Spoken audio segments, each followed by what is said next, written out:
Salve, Regina,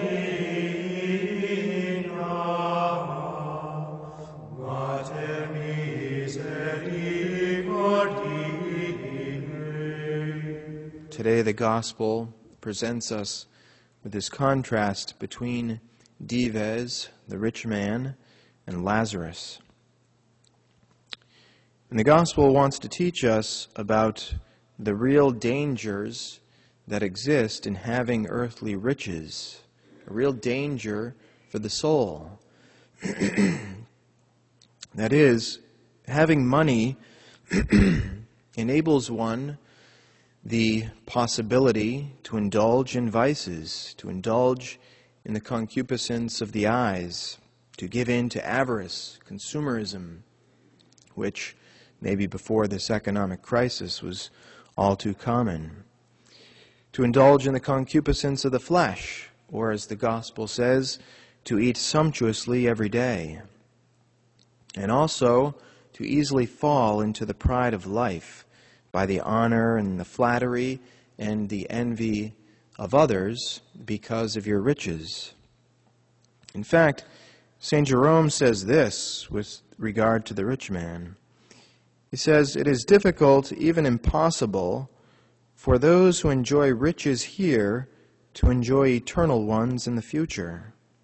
Impossible for one here to fill his stomach and in the next world his soul, passing over from earthly pleasures to heavenly joys, receiving honor on earth and honor also in heaven."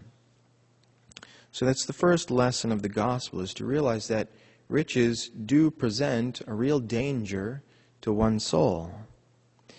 Now, on the other hand, the poor man is not blessed simply because he's poor. But not having the means to establish his so-called heaven here on earth, he is more readily inclined to place his trust in God and to place his hopes in the life of the world to come.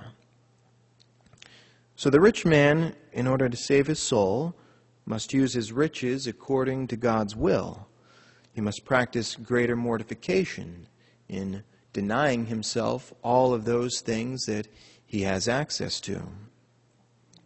While the poor man can legitimately seek to improve his condition, at the same time, with regard to those things, all of the difficulties that he cannot change, should, with loving resignation and filled with faith, accept it as a cross and accept it in a spirit of penance and sacrifice.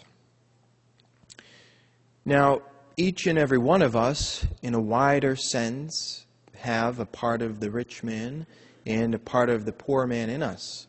That is, each of us has certain talents, certain riches, gifts, abilities, skills that we can consider riches in this world, and at the same time we have certain limitations that we have to deal with, certain difficulties and defects.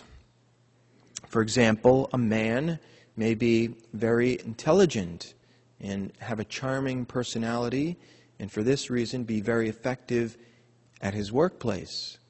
But at the same time, maybe he's not the best golfer in the bunch. And so when his business crowd goes out to the golf course, that represents a certain humiliation for him. And, maybe he's colorblind and isn't able to dress well. And again, this could be a limitation that he has to accept, lovingly accept, and as a penance, offer up as a penance.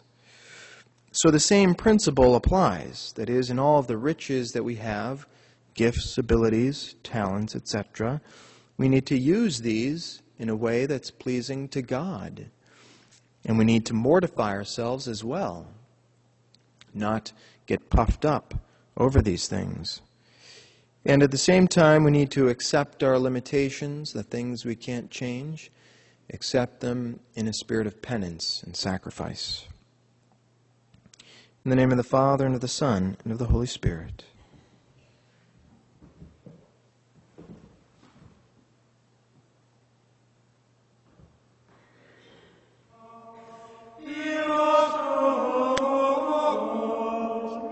Church.